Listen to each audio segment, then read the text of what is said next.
Presidente del Comité Empresarial Ecuatoriano, Miguel Ángel González, para hablar precisamente la visión de esta hora triste para el Ecuador, de esta violencia entronizada, frente a la necesidad del trabajo, recuperar el trabajo, la paz, el orden, el desarrollo económico.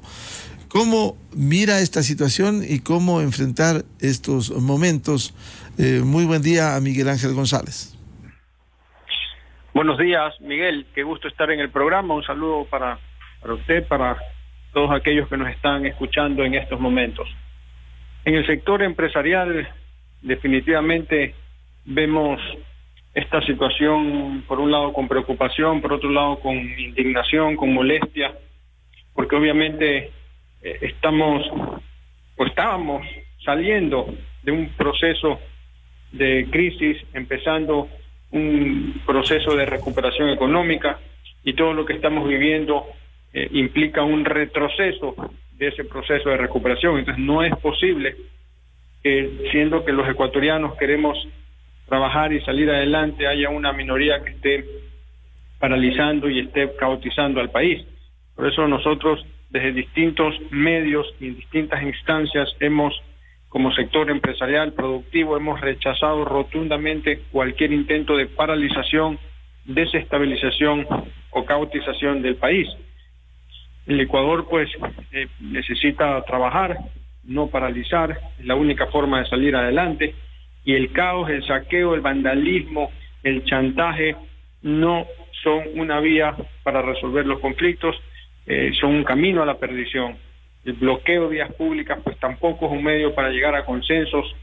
Más bien debemos como país aprender a dialogar y acordar, no a paralizar o desestabilizar, porque la inestabilidad es el peor enemigo de la prosperidad, y en el Ecuador la gran mayoría de ciudadanos queremos prosperidad. Eso está clarísimo, y obviamente reconocemos el derecho a la protesta, pero obviamente sin violencia, sin vandalismo, sin saqueo, sin bloqueo de las actividades productivas, porque a palazos nadie se entiende. Eso es en el mundo cavernícola, no en un mundo civilizado. No se construye destruyendo, se construye proponiendo y generando ideas que agreguen valor a la sociedad. Hay que diferenciar, una cosa es la protesta social, que es legítima, y otra cosa es los intentos de desestabilización con vandalismo o con agenda política que se disfrazan de protesta social. Y las acciones de unos no pueden nunca jamás violentar los derechos y las libertades de otros, porque eso, llamémoslo por su nombre, se llama delinquir. Y peor cuando estamos hablando de una minoría queriéndose imponer a las fuerzas a una mayoría, a una gran mayoría que quiere trabajar en paz, con estabilidad, para poder sacar adelante sus propias vidas. ¿Cuántos afectados estos 5 días, Miguel Ángel, con la paralización parcial de las labores de la tarea de producción y productividad?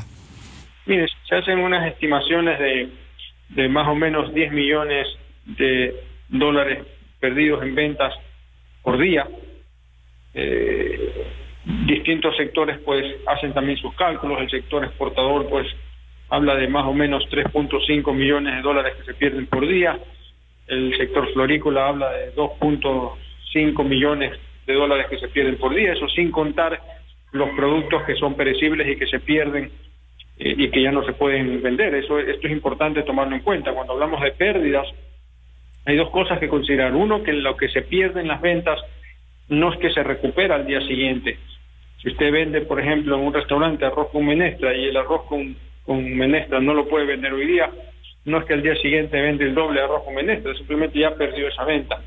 Y eso es un golpe a la actividad productiva. Y aquí lo importante entender es que cuando usted golpea las ventas, usted golpea el empleo. Tarde o temprano usted golpea el empleo, porque usted debilita la institución o la organización que está generando ese empleo. Y esto toma mayor gravedad cuando consideramos que de los 7 de cada 10 ecuatorianos que viven en la informalidad o en el empleo inadecuado, de esos probablemente la mitad vive del día a día.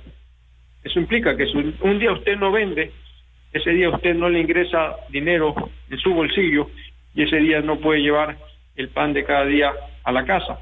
Eso implica que probablemente no se come. Eso es criminal. Eso no tiene ningún tipo de aceptación en nuestro país. Y ahí se ven las contradicciones, porque supuestamente se están reclamando grupos pues que muestran sus necesidades, o grupos de los más necesitados que están golpeando a los más necesitados porque están golpeando justamente las fuentes de ingreso de las personas. Entonces, en cierto modo, saliendo de un proceso de crisis, de una pandemia, de una situación complicada y dura en el país, este tipo de actos vandálicos o paralizaciones nos hacen retroceder. Y eso no puede ser, porque estaríamos saboteándonos los mismos ecuatorianos a todos aquellos que queremos salir adelante. Don Miguel Ángel González, en medio de estos momentos complejos, ¿cómo viabilizar un diálogo, una mediación, de tal manera que, deponiendo actitudes, más allá del legítimo derecho a la protesta pacífica, a la movilización pacífica, no violenta y con vandalismo como está ocurriendo hoy en el país, cómo viabilizar este diálogo, esta mediación que permita sentarse y buscar salidas a las demandas? Sí, lo importante es poner freno a esta situación. Esa pregunta que usted hace es una pregunta, digamos, la del millón, ¿no? ¿Cómo solucionamos este tema? Definitivamente el diálogo es el camino para poder llegar a consensos. Obviamente el diálogo con actitud abierta y dispuesta a llegar a consensos, no con imposiciones ni con rigideces que hagan pues que en el fondo no se quiera dialogar, porque el diálogo realmente es fructífero cuando ambas partes están siempre dispuestas a encontrar una solución, sea como sea, sin obviamente irnos en contra de los principios que como ciudad, como humanidad debemos defender. La única preocupación que aquí hay que tener en cuenta es que los precedentes que se sientan, no puede ser en un país civilizado, para poder conseguir cosas haya que emplear la violencia o iniciar actos vandálicos. Entonces el precedente es, aquí hay un grupo, una minoría, que para sentarse a conseguir algo o para sentarse a dialogar, pues genera violencia, genera caos, se impone de una manera cavernícola y entonces así se consiguen las cosas en este país. Eso es un muy mal precedente, por eso nosotros sí hemos dicho que hay que dialogar definitivamente, que hay que estar abiertos y que es necesario que alguien medie. Sin embargo, también nosotros damos todo nuestro respaldo a las fuerzas del orden y las fuerzas públicas para que se aplique todo el peso de la ley a aquellos que atenten contra la salud, la vida, la integridad de las personas, contra la democracia y contra el Estado de Derecho en nuestro país. Entonces sí, hay varias organizaciones que se han propuesto para mediar. En el sector productivo también hemos buscado formas de sumar en este esfuerzo.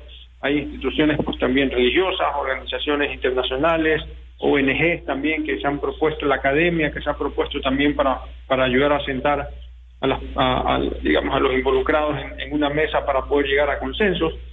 Pero sí, aquí hay que tomar en cuenta que hay que negociar pues con actitud abierta, respetando los principios fundamentales y tomando en cuenta que en este país no se puede sentar un precedente de que la violencia, el caos y el vandalismo son vehículos o medios para llegar a conseguir algo en este país.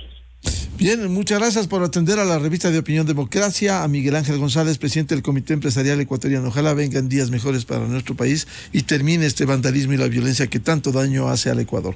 Muchas gracias, Miguel Ángel. A usted, Miguel, encantado.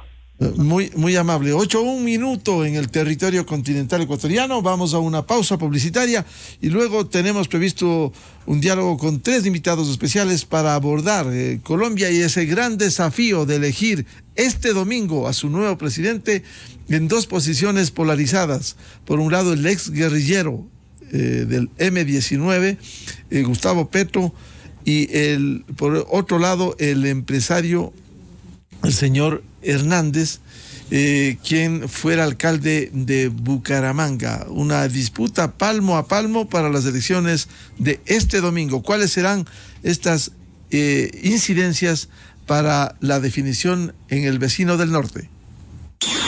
Miguel Rivadeneira en la revista de Opinión Democracia. Inicio de espacio promocional y publicitario. Richard Carapaz sabe lo que significa el esfuerzo. Para alcanzar el éxito enfrentó un camino lleno de obstáculos, enfocado siempre en llegar a la cima.